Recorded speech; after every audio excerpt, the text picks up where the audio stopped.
देखिए ऐसा है कि मैं बहुत बहुत इस बात के लिए धन्यवाद करती हूँ सभी हरियाणा के मतदाताओं का कि उन्होंने एक जागरूक मतदाता का उदाहरण पेश किया है और तीसरी बार फिर से हमारी भारतीय जनता पार्टी की सरकार बनी है। हमारी सरकार के जो पिछले 10 वर्षों के काम रहे, चाहे हम बात करें माननीय प्रधानमंत्री नरेंद्र मोदी जी के नेतृत्व में जो केंद्र की योजनाएँ थी, चाहे हम बात करें हरियाणा के अंदर पूर्व मुख्यमंत्री मनोहर लाल जी के नेतृत्व में जो साढ़े 9 वर्ष तक जो है हरियाणा में सरकार रही और उसके बाद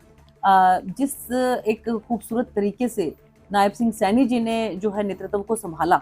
और मुख्यमंत्री के तौर पर उनको केवल 3-4 महीनों का ही समय मिला, लेकिन उन्होंने सबके दिलों में अपनी जगह बना ली और इसलिए जो है हरियाणा के मतदाताओं ने जो है वो तीसरी बार हमारी भारतीय जनता पार्टी की सरकार हरियाणा में बनाई है। तो मैं सबको बहुत बहुत तहे दिल से इस बात के लिए धन्यवाद करती हूँ और बहुत बहुत मुबारकबाद भी देती हूँ, बधाई देती हूँ। 15 तारीख को तारीपोशी हो रही है, इसको लेकर क्या कहना चाहोगे? पीएम भी आ रहे हैं वहाँ पे। जी, बिल्कुल देखिए पहले भी प्रधानमंत्री जी जो हैं हमारे जब भी हरियाणा की जो है मुख्यमंत्री पद का शपथ ग्रहण हुआ है तो उसमें वो पधारे हैं और अब भी जो है जहाँ तक मुझे अंदेशा है शायद 17 तारीख को जो है माननीय प्रधानमंत्री जी जो हैं वो और सभी केंद्र के हमारे जो वरिष्ठ नेतागण हैं सभी वो लोग पधार रहे हैं और शपथ ग्रहण समारोह के अंदर उपस्थित होने एग्जिट के लिए। पोल को क्या कहना चाहोगे? जिस तरह कांग्रेस कांग्रेस हो रही थी चारों तरफ। ये एक भ्रम जाल जो है वो फैलाने की कोशिश की गई थी और उसका असर हमारे यहाँ रतिया में तो देखने को मिला कि लोगों को बहुत बड़ी गलतफहमी थी कि कांग्रेस की सरकार आ रही है और उस गलतफहमी के अंदर वो बहते चले गए। लेकिन लोगों के मन के अंदर जो है पूरे हरियाणा के अंदर ये जागरूकता थी कि हरियाणा के अंदर जिस तरह से जो काम हुए हैं, जो योजनाएं हैं, उनका लाभ जिस तरह से मतदाताओं को मिला है। मैं खुद जो है जिन गाँव के अंदर जाती थी तो बीच में से अचानक से कोई भी जो है मेरे पास आके ये कहता था कि मुझे जो है आपकी सरकार की योजनाओं का आयुष्मान योजना का इतना लाभ मिला है, मुझे बाईपास सर्जरी हुई है, मेरा एक भी पैसा नहीं लगा। एक बच्ची मुझे एक बार एक जगह पर मिली और उसने कहा कि मैं 9th क्लास में पढ़ती हूँ और मैं इतनी खुश हूँ आपकी सरकार से कि 3-3 नौकरियाँ मेरे घर के अंदर आई हैं। तो जो आम जो मतदाता है उसको बहुत से लाभ जो है योजनाओं के मिले और इसलिए मुझे लगता है कि उन्होंने जो है एक दूरअंदेशी दिखाई और एक बार फिर से जो है भारतीय जनता पार्टी की सरकार हरियाणा में बनाई। मैडम, रतिया की जहाँ तक बात करें, आपने पहले भी चुनाव लड़ा, अब भी चुनाव लड़ा और चुनाव में बहुत कुछ इसमें देखने को मिला और कुछ लोग ऐन मौके पे पार्टी छोड़ते हैं, उसका असर भी देखने को मिला। क्या कहना चाहोगे इसको लेकर? देखिए ऐसा है कि जो लोग एक गफलत में और एक स्वार्थ की राजनीति करते हुए भारतीय जनता पार्टी को छोड़कर और जो है वो कांग्रेस पार्टी का दामन जिन्होंने थामा, तो मुझे लगता है कि अब उनको महसूस हो रहा होगा कि वो जो है स्वार्थ के साथ और सत्ता के साथ चलने वाले लोगों में से हैं। और इसके साथ-साथ एक मैं आपको एक खास बात आज बताना चाहती हूँ कि बहुत से लोग ऐसे होते हैं कि जो ऑलरेडी ताकतवर लोग होते हैं ना, उनको प्रोटेक्ट करने के लिए प्रतिनिधि बनते हैं।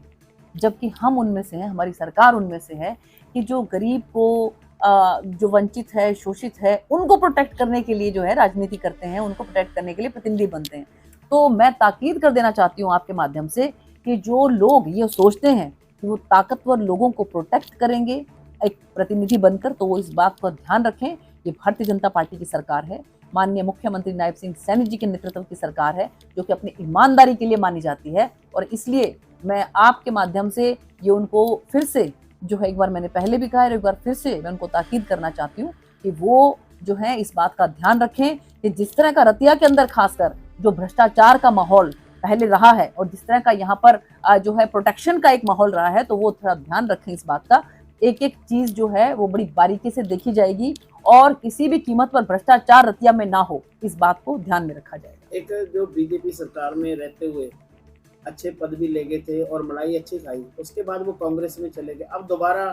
फिर वो लौटने की फिराक में है, उसके बारे में क्या कहना चाहोगे? नहीं, ऐसा कुछ नहीं है, बिल्कुल जो स्वार्थ की राजनीति करते हैं, उन लोगों के लिए भारतीय जनता पार्टी के द्वार जो हैं, वो बिल्कुल बंद हैं। वो जहाँ गए हैं, वो वहीं पर जो है वो आनंद उठाएँ और इस बात को भूल जाएँ कि वापस जो है उनकी किसी भी कीमत पर वापसी जो है भारतीय जनता पार्टी के अंदर हो सकती है। क्योंकि भारतीय जनता पार्टी के वरिष्ठ नेता इस बात को समझते हैं कि कौन स्वार्थ की राजनीति करता है और कौन आम जनमानस की और गरीब आदमी की राजनीति करता है। एक मैडम, चुनाव आप हार गए, विपक्ष यहाँ पे विधायक बन गया, तो उसको लेकर आगे 5 साल उम्मीदें बहुत है लोगों पे, लोगों को भारतीय जनता पार्टी खासकर आपसे तो आगे 5 साल कैसा रहेगा आपका भी? देखिए, बिल्कुल 5 साल लगातार मैं लोगों के बीच में बनी रहूँगी। मैं जिस तरह से सांसद बन के भी लोगों के बीच में रही और लोगों के मैंने जितने काम कराए सांसद बनकर, मुझे नहीं लगता कि आज तक पहले कभी भी किसी सांसद ने, सिरसा के सांसद ने इतने काम करवाए होंगे। उसी तरीके से अब जब मैंने चुनाव लड़ा है एक विधानसभा का, तो इस विधानसभा को भी प्रोटेक्ट करना, इसका ध्यान रखना, यहाँ के आम जनमानस की समस्याओं का ध्यान रखना, वो मेरी ज़िम्मेवारी है। आपने एक चुनावों में बात भी कही थी कि अब मैं प्रॉपर रतिया में ही रहूँगी, रतिया में मैं अपना निवास लूँगी, यहीं पे रहूँगी। क्या ऐसा होगा अब? बिल्कुल ऐसा होगा। मैंने जो है इधर-उधर बात की है, जहाँ कहीं पर भी मुझे ठीक तरीके से कहीं कोई आवास की सुविधा होती है, तो मैं ज़रूर यहाँ पर जो है वो रहूँगी और लोगों के बीच में ही रहूँगी। और बाकी जैसा कि मैं आज जो है आपके सभी कार्यकर्ताओं से मिलने के लिए यहाँ पर उपस्थित हुई हूँ और शाम को जो रतिया के अंदर दशहरे का कार्यक्रम है, उसमें मुख्य अतिथि के तौर पर भी मुझे जो है आमंत्रित किया गया है, तो उसमें भी मैं शिरकत करने वाली हूँ। तो समय-समय पर ऐसे ही जब भी कभी लोगों के बीच में कोई समस्या होगी या कि मुझे जब भी किसी के यहाँ पर कोई सुख-दुःख में जाने का होगा, तो मैं ज़रूर जो है शामिल होंगी उसमें। एक वो कर लेंगे आप।